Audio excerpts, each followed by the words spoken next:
श्री परम गुरु को कर प्रणाम, मन में है ध्यान गजानन का। माँ जगदम्बा को नमन सदा, अंतस्थल ध्यान चंडिका का। माँ सरस्वती की कृपा बनी, कुछ लिखने का मन बनता है। अरविंद सनातन का सेवक, आदर में हर एक जनता है। राजा मोर ध्वज को लिखने द्वापर युग में अब चलता हूँ। आदर्श हमारे भारत के, जिनका इतिहास मैं कहता हूँ।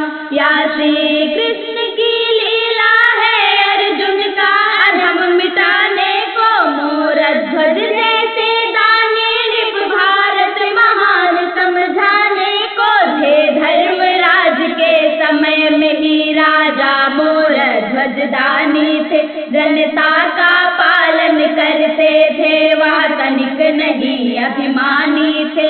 भारत के छत्तीसगढ़ में ही औरंग एक स्थान बना, जो 11 कोस रायपुर से दूरी पर इनका राज्य घना। यह है वंशी राजा थे, मोर ध्वज नाम रहा पावन। श्री कृष्ण के सच्चे भक्त रहे, हर कार्य रहे इनके पावन। ये कौशल देश के राजा थे, दे करके दान तभी खाते। भोजन करने के पहले ये भूखे को भोजन करवाते। इस तरह बीतता गया समय, याचक ना कभी खाली जाता। जो भी इनसे कुछ मांग पड़े, भरपूर मदद इनसे पाता। जब पांडव राजा धर्मराज ने अश्वमेध का यज्ञ किया, घोड़ा छोड़ा था यज्ञ में जब तब मोर ध्वज ने पकड़ लिया। क्रोधित होकर तब अर्जुन ने इनसे रण करना चाहा था। तब श्री कृष्ण ने मोर ध्वज का पौरुष बहुत सराहा था। माधव ने कहा था अर्जुन से, वह वीर धनुर्धर भारी है। वह देश पांडवों से बढ़कर सेवा और धर्म को धारी है। रण करना उससे उचित नहीं, वह मेरा भक्त कहता है। प्रतिदिन देता है दान बहुत, मेरी भक्ति में नहाता है। तब शेष में अर्जुन बोले थे, है मित्र परीक्षा लेना है। इनके पहले संतुष्ट नहीं, सम्मुख मुझको ये देखना है। श्री कृष्ण बहुत समझाते हैं, पर अर्जुन नहीं मानता है।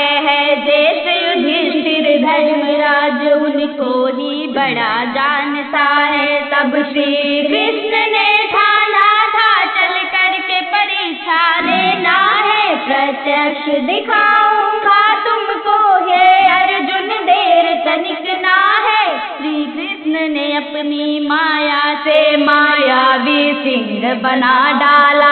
अर्जुन और कृष्ण बने ब्राह्मण, जा करके वहाँ डेरा डाला। राजा के सेवक जब देखे भोजन के लिए बुलाते हैं, श्री कृष्ण नकार दिए थे, तब राजा को वे बुलवाते हैं। मोर ध्वज सम्मुख आते हैं, कर जोर निवेदन करते हैं। हे ब्राह्मण देव करो भोजन, तब ही हम भोजन करते हैं। ब्राह्मण ने कहा, सुनो राजन, ऐसे कैसे हो खाएंगे? यह सिंह हमारा भूखा है, हम पहले इसे खिलाएंगे। राजा ने भेड़ बकरियों को लाने सेवक को भेजा था। यह ऐसा मांस नहीं खाता, श्री कृष्ण ने शीघ्र बताया था। मोर ध्वज शीघ्र पूछ पड़ते, हे ब्राह्मण शीघ्र उपाय कहो। जिस तरह सिंह का पेट भरे, ऐसे उपाय को शीघ्र कहो। ब्राह्मण रूपी श्री कृष्ण वहाँ तब एक उपाय बताते हैं। यह मनुज मांस ही खाता है, ऐसा उपाय कहलाते हैं। राजा मोर ध्वज न्यायी से ब्राह्मण का आदर करते थे।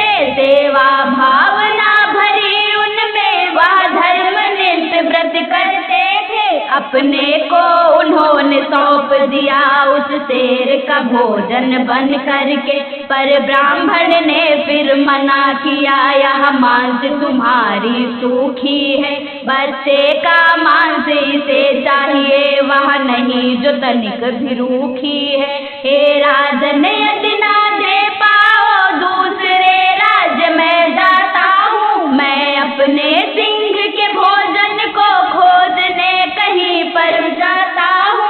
इतने में राजा का बेटा ताम्रध्वज आगे बढ़ता है, मैं सिंह का भोजन बनता हूँ, राजा से विनय वह करता है। ब्राह्मण बोला इस तरह नहीं बतलाता हूँ जो खाता है, मानव शरीर का दाया अंग यह सिंह हमारा खाता है। तुम रानी पद्मा को लेकर एक आरा लेकर आ जाओ, रानी पद्मा एक ओर रहे, दूसरी ओर तुम हो जाओ। ताम्रध्वज को चीरोगे तब उस समय तुम्हें यह ध्यान रहे, तीनों लोगों में किसी को भी आंखों से आंसू नहीं बहे, अन्यथा सिंह ना खाएगा, यह मांस व्यर्थ हो जाएगा। ताम्रध्वज की मृत्यु होगी, व्रत प्रिय भंग हो जाएगा। ब्राह्मण की शर्तें मान सभी राजा आगे को बढ़ते हैं, पद्मा पतिव्रत में साथ रही पत्थर का कलेजा करते हैं। ब्राह्मण के सम्मुख ताम्रध्वज लंबवत खड़ा हो जाता है, पद्मा के साथ में मोरध्वज मस्तक पर आरा लाता है।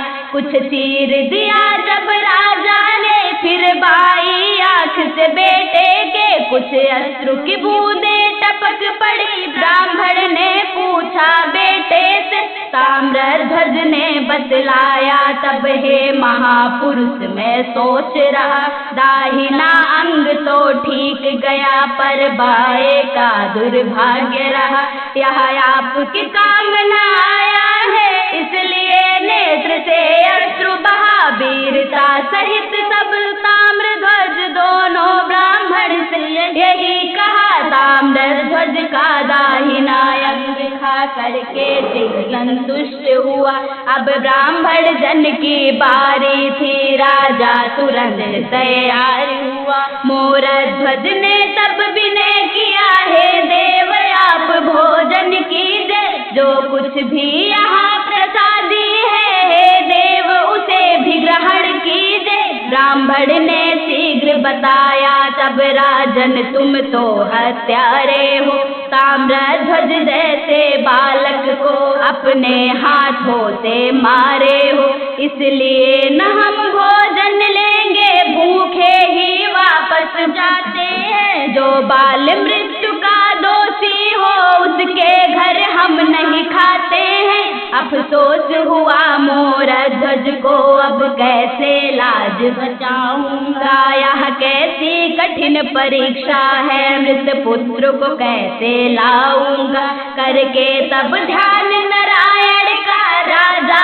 अपने पर आते हैं। ब्राह्मण अब भूखे लौट रहे, यह सोच के वे पछताते हैं। फिर राजा को याद आता है, वे ताम्रध्वज को बुलाते हैं। हे पुत्र मेरी मर्यादा पर तूने तो जान गंवाई है, ब्राह्मण है भूखे लौट रहे, अब याद तुम्हारी आती है, इसलिए उठा जाओ तुम, यह पिता पुकार रहा तुमको। यदि मार्ग हमारा सच्चा है तो उठकर दर्शन दो मुझको, जिस तरह साथ देकर मेरा तूने निज प्राण गवाया है, वैसे ही लाज बचाओ तुम, यह पिता ने तुझे बुलाया है।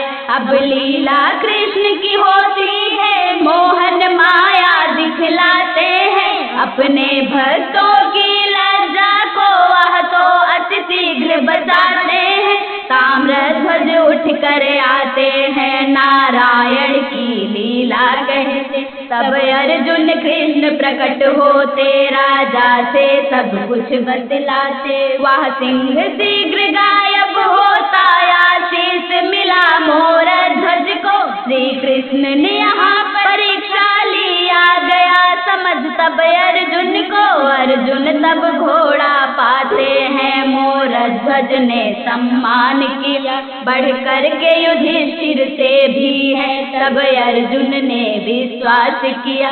ऐसे महान राजाओं का सम्मान सदा होना ही है। यह पुष्ट सनातन धर्म मेरा, झूठी माया खोना ही है। अरविंद आज मन विचलित है, ऐसे अर्पित राजाओं पर।